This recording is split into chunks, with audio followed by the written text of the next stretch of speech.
Los que nos escuchan a través de Pachamama, no solamente en la región Puno, sino también fuera de la región Puno, ¿no? A ver, Pedro Pablo Quispe, ¿qué tal? ¿Cómo estás? Muchas gracias, de igual forma también. Desde acá le agradezco por esta bonita oportunidad, a esta linda emisora Radio Pachamama que también se escucha en el Centro Poblado Rinconada de Cerro Lunar, ¿no? Casi en todo ese sector, ¿no? Y seguramente ahorita mis compañeros, mis hermanos, a ellos me dirijo, a todos los hermanos trabajadores, a las hermanas payaqueras, en especial nuestro objetivo es saludar a las personas discriminadas, discapacitadas. Tengan ustedes muy buenas tardes. Muy bien, dije algunos datos, rasgos, y ustedes saben, nuevamente se ha puesto en debate, a conversar. Complicado entenderlo, además, en el señor Bruce, que ha vivido algunos actos de discriminación, exclusión, y que en su corazoncito guardaba también altos grados de discriminación. Estoy equivocado, soy muy atrevido en calificar.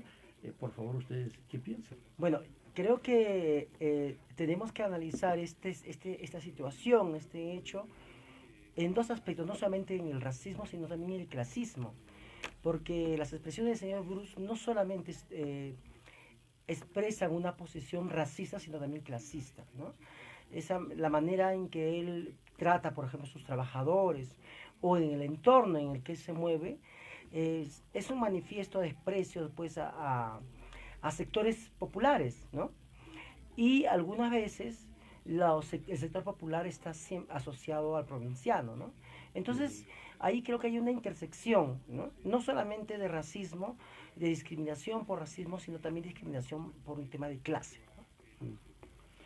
Cuando dices clase, ¿podrías desmenuzar un poquito Claro, lo más? que pasa es Porque que los sectores populares tenemos una extracción popular, una identidad no genética que nos ubica social y económicamente en los estratos más bajos de la sociedad, ¿no?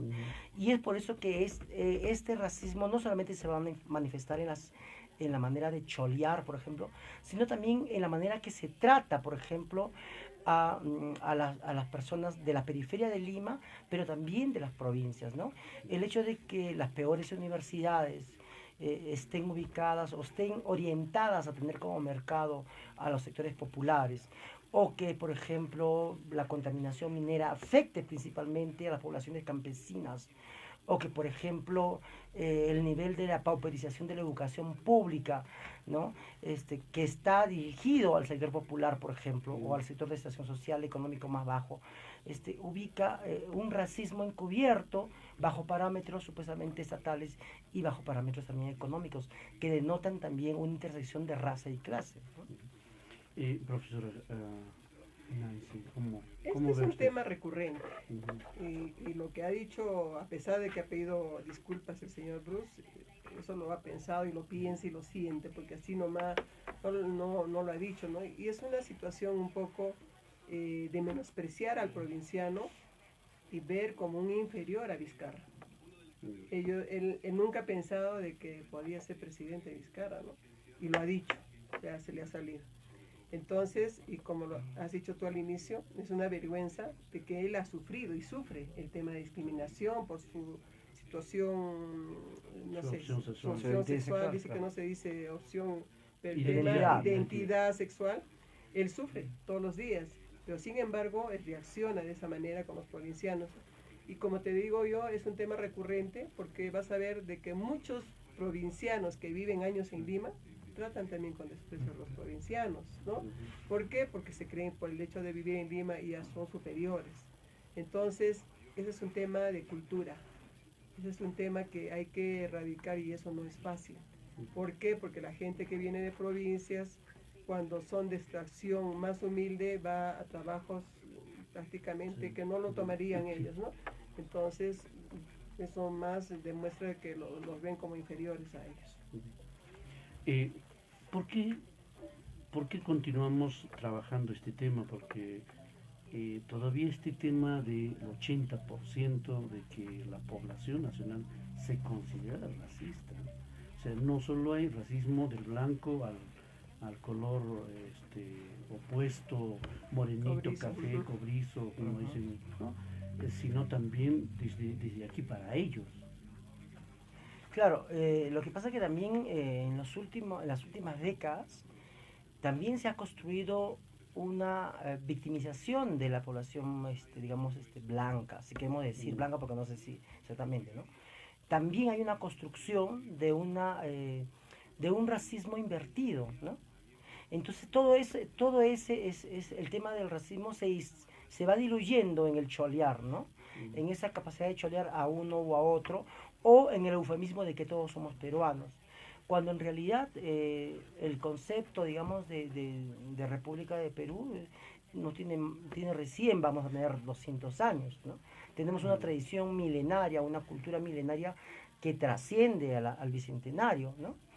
Pero lamentablemente, a pesar de que ya somos una república hace 200 años, las condiciones de colonialidad, no solamente a nivel económico, a nivel de relaciones, sino simplemente, sobre todo a nivel inconsciente y a nivel de cultura internalizada, porque había se ha mimetizado con el conquistador, esa situación en condición de colonialidad aún pervive y es la que permite que la discriminación y las situaciones de clase, la intersección de raza y clase se diluyan y se naturalicen. Yo creo que lo más peligroso de lo que ha dicho Bruce no es exactamente las palabras que ha dicho, sino que las haya dicho en un contexto de naturalidad. O sea, es como que me fui a jugar fútbol, ¿no? O sea, reconocer eso. Pero también es cierto, y esto que nos sirva también digamos, como experiencia para ver cómo es que las identidades se instrumentalizan, ¿no? Se instrumentaliza al cholo, o al provinciano, o al gay, o al discapacitado, para presentar, digamos, una imagen de pluralidad política o de inclusión política, cuando debajo está soterradamente sosteniéndose una diferenciación de raza y clase. Claro. Se dijo pues en este contexto bien complicado donde había o no voto de confianza. Claro, Sí.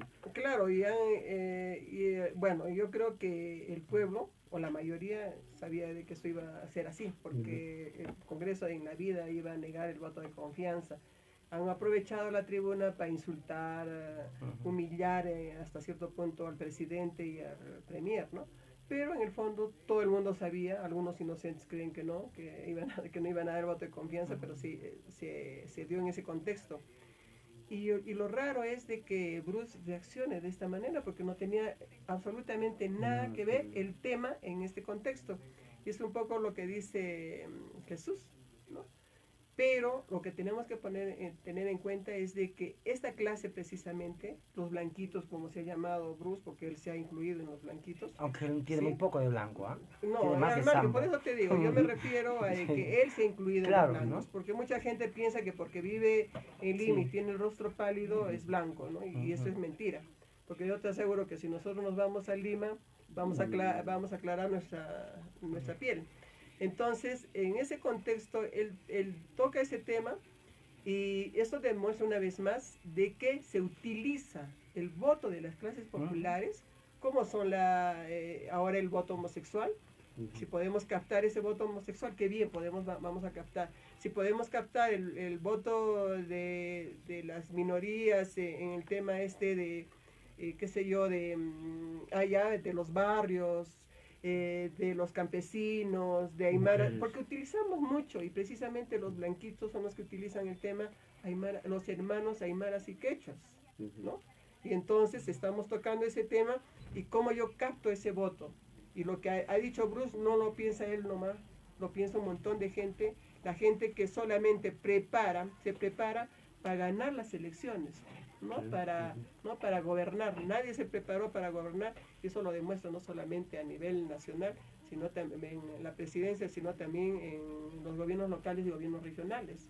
Todo el mundo dice cómo va a ganar, cómo capto los votos que quiero, de las con qué minorías, puedo ¿no? ganar de las minorías. Entonces, cómo endulzo a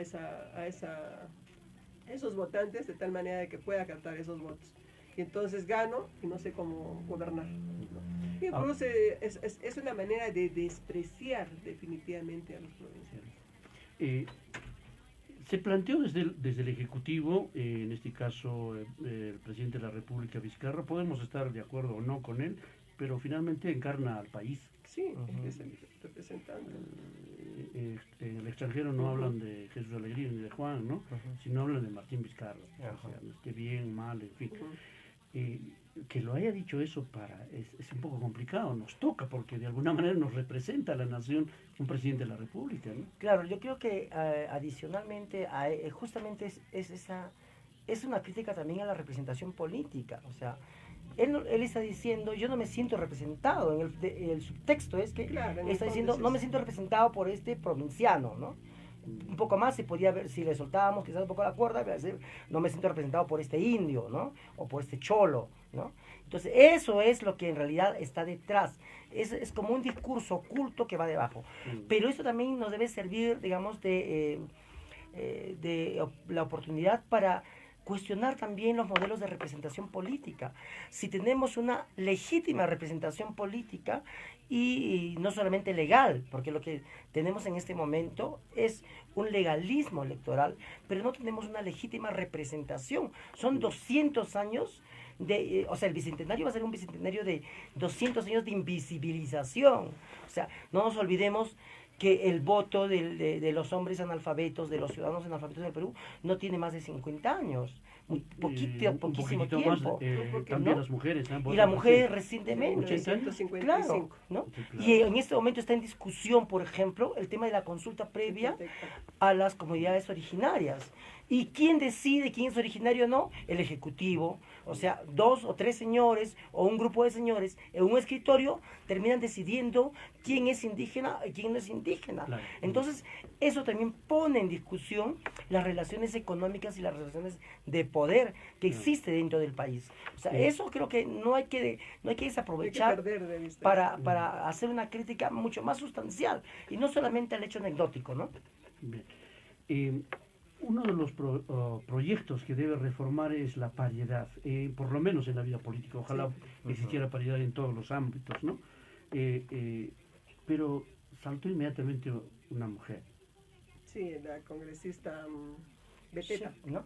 Beteta. Sí. Es una vergüenza porque... Ella llega gracias a... O no, al margen de que haya llegado gracias a que ella o no razona, porque yo no entiendo por qué lo dijo, o piensa de que las mujeres vamos a hacer el ridículo como están haciendo hoy, o pensará que son las únicas que tienen la capacidad de pensar, ¿no?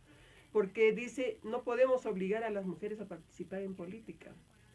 No las podemos obligar, es verdad, pero sí tenemos que incentivarlas, porque muchas mujeres no se deciden a participar en política porque precisamente la lista de los candidatos los ponen al último, como solamente para cumplir lo que dice la ley, ¿no? Y capaz por eso muchas no deciden su participación. Entonces, el atrevimiento, yo diría, la estupidez, porque no hay otra palabra para determinar al fujimorismo y a la congresista Beteta, ha negado prácticamente ese tema de la alternancia, porque eso es lo que se plantea, ¿no? Que en las listas se haya alternancia. Yo particularmente tengo otra manera de pensar, Claro. pero yo lo que sí rechazo rotundamente, y las mujeres deben rechazar este tema a nivel nacional, de que cómo es posible que una congresista se haya atrevido a decir eso. Y ella representa a las mujeres. a las Sí. mujeres. Yo creo que habría que acotar ahí que ella, como dice Nancy, ella no está razonando que ella llega gracias al 30%, a la cuota de género. O sea, la gran mayoría de mujeres que están en el Congreso, por no decir todas, es gracias a una conquista política por la cuota de género, ¿no? Y están allí. O sea, ellas no han llegado producto de la casualidad o producto de sus méritos y capacidades, porque si fuera por sus méritos y capacidades, quizás no estarían en el Congreso, ¿no? Ellas han llegado gracias a la cuota de género. Pero también veo que hay un tema de acto reflejo, ¿no? Ella se ve a sí misma, digamos, instrumentalizada y cree que todas las demás van a ser instrumentalizadas. Por eso es que dice que no es necesario que las mujeres, ¿no? que se sientan obligadas, ¿no? Creo que ahí también hay que también leer a nivel de subtexto lo que está diciendo y en qué lo dice.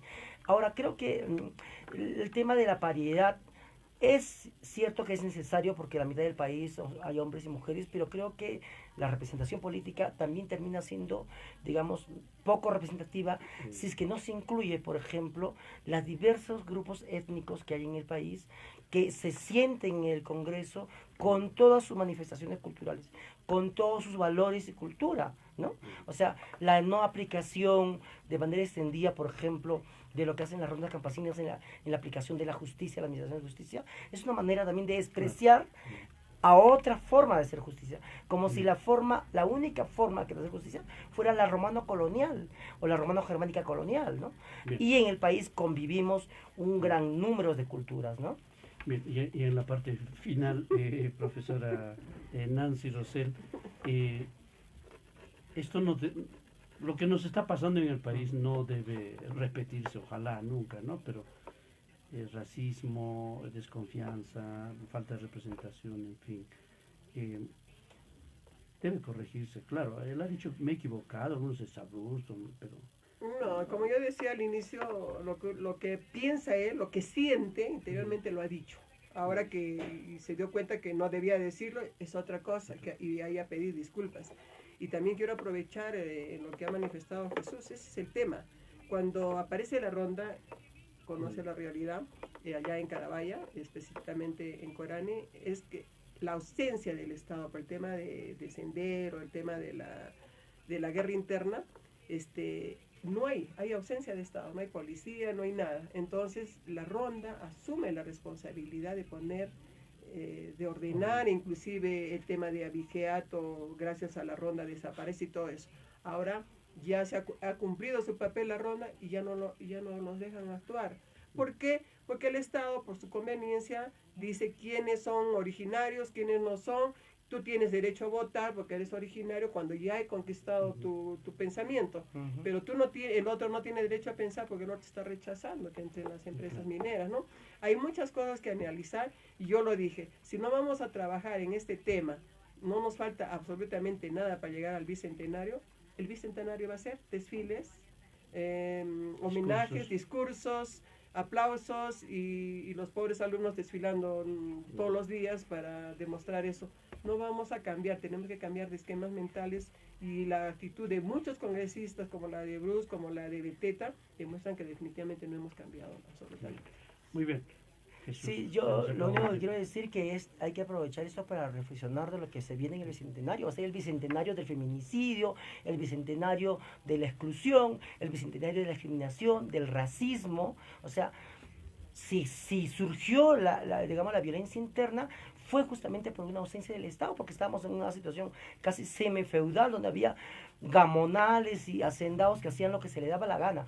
Y esa es una expresión también de la discriminación y racismo. O sea, que haya poblaciones en situación de abandono de parte del Estado, es una manifestación de racismo y de clasismo. O sea, porque hay algunas personas a las que sí el Estado tiene que atender y hay otras a que no nos interesa atenderlas. Y esa es una política de Estado que hay que rechazar, ¿no? Bien. Que dentro del Estado hay también manifestaciones como políticas públicas que intrínsecamente tienen una carga de racismo en la administración de la salud, en la administración de la justicia, en las relaciones de poder, incluso dentro de los poderes, porque hemos pasado por varias etapas, digamos, del país y lo que tenemos ahora como resultado son las declaraciones de Bruce, ¿no? Muy bien. Disculpe, tenemos que terminar. Muchas gracias, profesora. Muchas gracias también a todos los amigos del Pachamama. Vamos a regresar con el señor Pedro Pablo Quispe, justamente hablando de rondas campesinas. Una pausa y retornamos. Gracias, mi amado. Profesora, muchísimas gracias.